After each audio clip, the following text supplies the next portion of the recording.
Press the Lord. सभी लोगों को जय मसीह की। मसीह ज्ञान ज्योति चैनल में आपका स्वागत है। मैं आपका भाई विनोद कुमार मसीह। आज का विषय है, टॉपिक है, एक भक्त या विश्वासी की नाव संसार रूपी समुद्र में कब डूब जाती है। क्या विषय है, क्या टॉपिक है?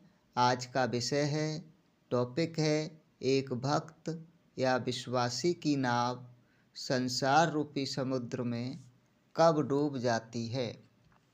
तो हम अपने इस टॉपिक की ओर आगे बढ़ें उससे पहले अब तक जिन बहन भाइयों ने मेरे इस चैनल को सब्सक्राइब नहीं किया है तो कृपया ज़रूर सब्सक्राइब कर लें, ताकि परमेश्वर के अच्छे अच्छे वीडियो की नोटिफिकेशन आपके पास पहुंचती रहे। और सभी बहन भाई इस वीडियो को समझने के लिए लास्ट तक ज़रूर देखना। आइए अब हम अपने टॉपिक की ओर आगे बढ़ते हैं। हम वचन निकालेंगे पहला तीमुथियुस 6 अध्याय और उसका 5 वचन। हम वचन निकालेंगे पहला तीमुथियुस 6 अध्याय और उसका 5 वचन। 5 वचन से लेकर हम 9 वचन तक पढ़ेंगे। और इस विषय के मुख्य बिंदु हैं पहला तीमुथियुस 6 का 5 और इसकी 9वीं आयत। पहला तीमुथियुस 6 का 5 और पहला तीमुथियुस 6 की 9, ये मुख्य विषय के बिंदु हैं। तो आइए हम वचन को निकालते हैं और पढ़ते हैं। पहला तीमुथियुस 6 का 5 वचन। और उन मनुष्यों में व्यर्थ रगड़े झगड़े उत्पन्न होते हैं जिनकी बुद्धि बिगड़ गई है और वे सत्य से विहीन हो गए हैं, जो समझते हैं कि भक्ति कमाई का द्वार है।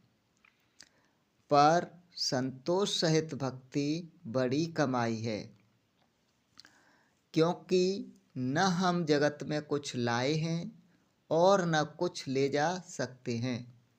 यदि हमारे पास खाने और पहनने को हो तो इन्हीं पर संतोष करना चाहिए। पर जो धनी होना चाहते हैं वे ऐसी परीक्षा और फंदे और बहुत सी व्यर्थ और हानिकारक लालसाओं में फंसते हैं, जो मनुष्य को बिगाड़ देती है और मनुष्य को समुद्र और विनाश के समुद्र में डुबा देती हैं। जो मनुष्य को बिगाड़ देती हैं, क्या? व्यर्थ और हानिकारक लालसाएं, और विनाश के समुद्र में डुबा देती हैं। हम यहाँ पर पहला तीमुथियुस 6:5 और पहला तीमुथियुस 6:9, इन 2 आयतों पर ही मनन करेंगे। इसी के ऊपर ये टॉपिक और विषय है। 6:5 के वचन में लिखा हमने पढ़ा है, उन मनुष्यों में व्यर्थ रगड़े झगड़े उत्पन्न होते हैं जिनकी बुद्धि बिगड़ गई है, बुद्धि खराब हो गई है, और वे सत्य से विहीन हो गए। जिनकी बुद्धि बिगड़ गई है और वे सत्य से विहीन हो गए, जो समझते हैं कि भक्ति कमाई का द्वार है। क्या समझते हैं? भक्ति को कमाई का द्वार, भक्ति को कमाई का जरिया, भक्ति को कमाई का साधन समझते हैं।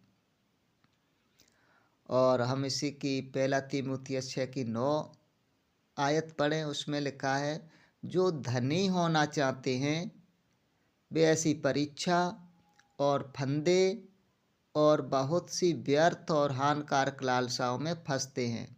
कौन?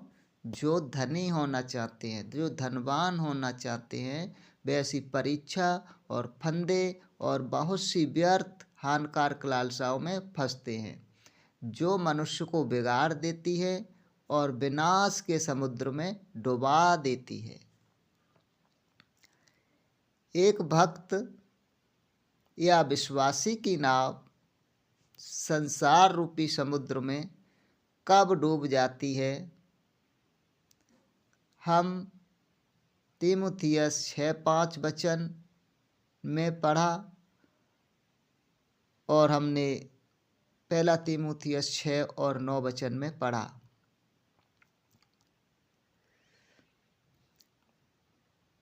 और इन दोनों वचनों के पढ़ने से हमें समझ में आ जाता है कि एक भक्त या विश्वासी की नाव संसार रूपी समुद्र में कब डूब जाती है, कब डूबती है। जैसा कि हमने पहला तीमुथियुस 6:5 और पहला तीमुथियुस 6 का 9 वचन पढ़ा। इन दोनों वचनों के अनुसार एक विश्वासी की या एक भक्त की नाव कब डूबती है, जब एक भक्त सत्य से विहीन हो जाता है। पहला तीमुथियुस 6:5 के अनुसार जब एक भक्त सत्य से विहीन हो जाता है और जो भक्ति को कमाई का द्वार समझने लगता है। और पहला तीमुथियुस 6 के अनुसार जो धनी होना चाहते हैं और बहुत सी व्यर्थ और हानिकारक लालसाओं को करते हैं। बहुत सी व्यर्थ की हानिकारक लालसाएं जो मनुष्य को बिगाड़ देती हैं, एक भक्त को, विश्वासी को बिगाड़ देती हैं और विनाश के समुद्र में डुबा देती हैं। हम इस वचन को समझने के लिए एक उदाहरण लेते हैं। वचन को समझने के लिए हम एक उदाहरण लेते हैं। जैसे नाव जल में यानी समुद्र में रहे, नाव जल में यानी समुद्र में रहे तो कोई हानि की बात नहीं, लेकिन समुद्र का जल नाव में नहीं होना चाहिए। एक नाव, जैसे नाव जल में रहे यानी कि समुद्र में रहे तो कोई हानि की बात नहीं, लेकिन समुद्र का जल नाव में नहीं होना चाहिए।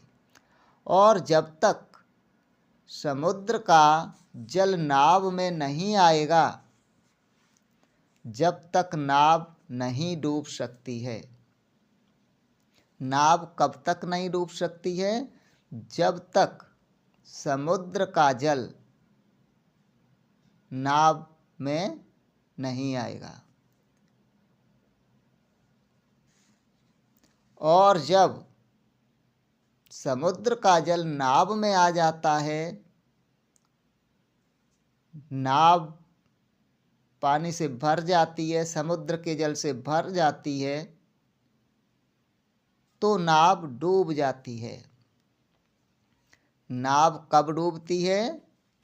जब समुद्र का जल नाव में आ जाता है और नाव जल से भर जाती है। जब नाव डूबती है, डूब जाती है। समुद्र में नाव रहे तो कोई हानि नहीं, नाव जल में रहे, समुद्र में रहे तो कोई हानि की बात नहीं, लेकिन समुद्र का जल नाव में नहीं होना चाहिए। जब समुद्र का जल नाव में आ जाता है, नाव जल से भर जाती है, तो नाव डूब जाती है। वैसे ही भक्त या विश्वासी का हिसाब है। एक भक्त या विश्वासी संसार में रहे तो कोई बात नहीं, यानी कोई हानि की बात नहीं, एक भक्त या विश्वासी संसार में रहे तो कोई हानि की बात नहीं है, लेकिन एक भक्त या विश्वासी के अंदर संसार की बुराइयां रूपी जल नहीं होना चाहिए। एक भक्त या विश्वासी के अंदर संसार की बुराइयां रूपी जल नहीं होना चाहिए। कहने का मतलब है एक भक्त या विश्वासी के अंदर संसार की बातें जो बुराइयां हैं, एक भक्त या विश्वासी के अंदर संसार की बुराइयां रूपी जल नहीं भरना चाहिए। जब एक भक्त या विश्वासी के अंदर संसार की बुराइयां रूपी जल आ जाता है तो एक भक्त या विश्वासी की नाव डूब जाती है। एक भक्त या विश्वासी की नाव कब डूबने लगती है?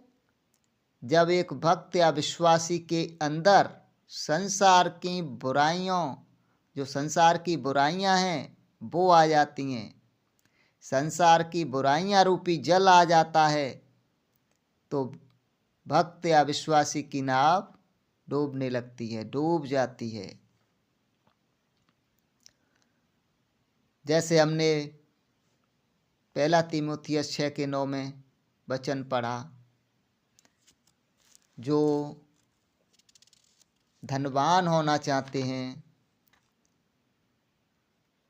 वे ऐसी परीक्षा और फंदे और बहुत सी व्यर्थ और हानिकारक लालसाओं में फंसते हैं जो मनुष्य को बिगाड़ देती हैं और विनाश के समुद्र में डुबा देती हैं।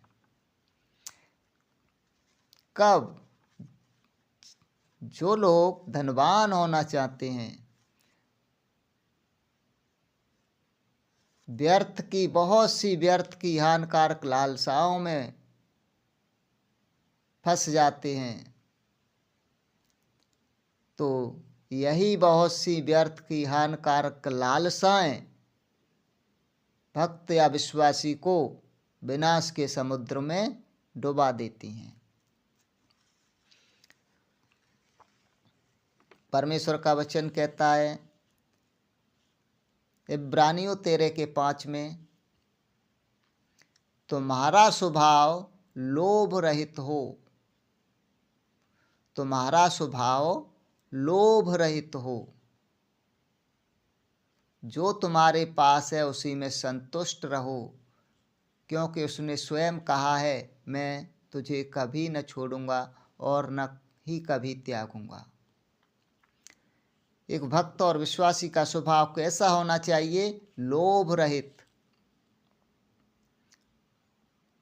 लोभ रहित होना चाहिए।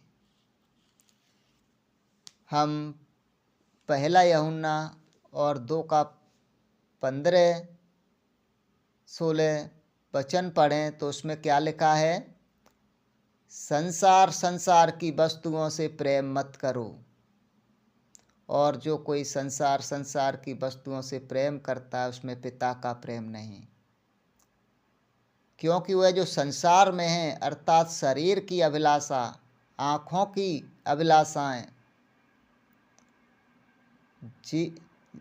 जीवन की अभिलाषाएं, आँखों की अभिलाषाएं, जीवन का अहंकार पिता की ओर से नहीं परंतु संसार की ओर से है। संसार तथा उसकी लालसाएं, अभिलाषाएं भी मिटती जाती हैं, परंतु वह जो परमेश्वर की इच्छा पूरी करता है सर्वदा बना रहता है।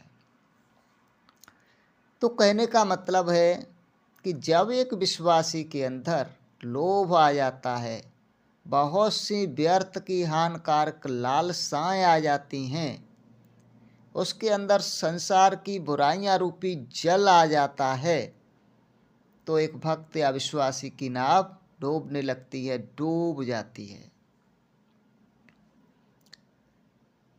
जब कोई भक्त या विश्वासी सत्य से विहीन हो जाता है और जो भक्ति को कमाई का द्वार समझते हैं, जैसा कि हमने पहला तीमुथियुस 6:5 में पढ़ा,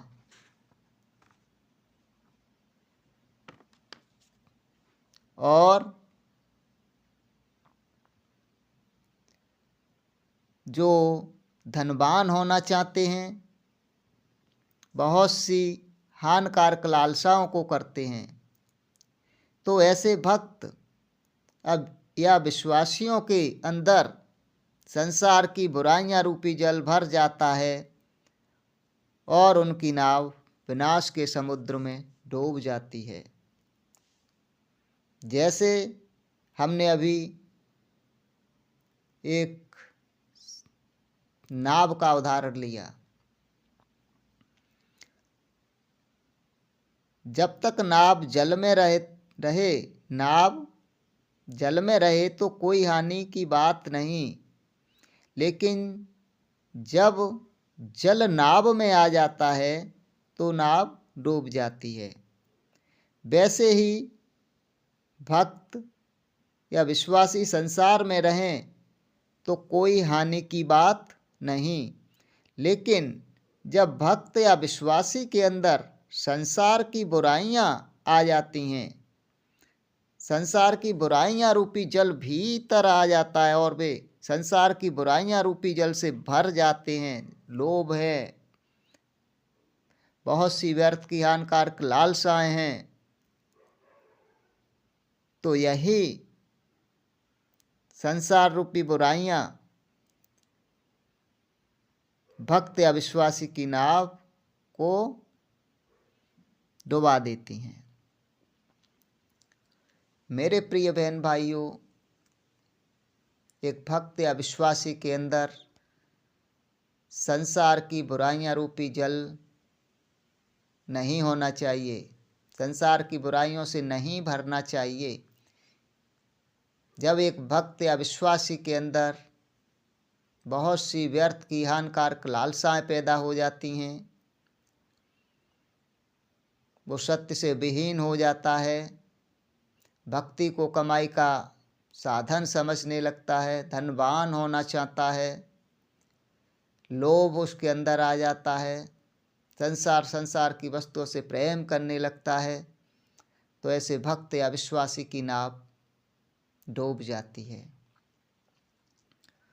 मेरे प्रिय बहन भाइयों, परमेश्वर का आज का यही संदेश था। जिन बहन भाइयों को यह परमेश्वर का संदेश अच्छा लगा हो तो कृपया चैनल को ज़रूर सब्सक्राइब करना और वीडियो को ज़्यादा से ज़्यादा लाइक शेयर कमेंट करना,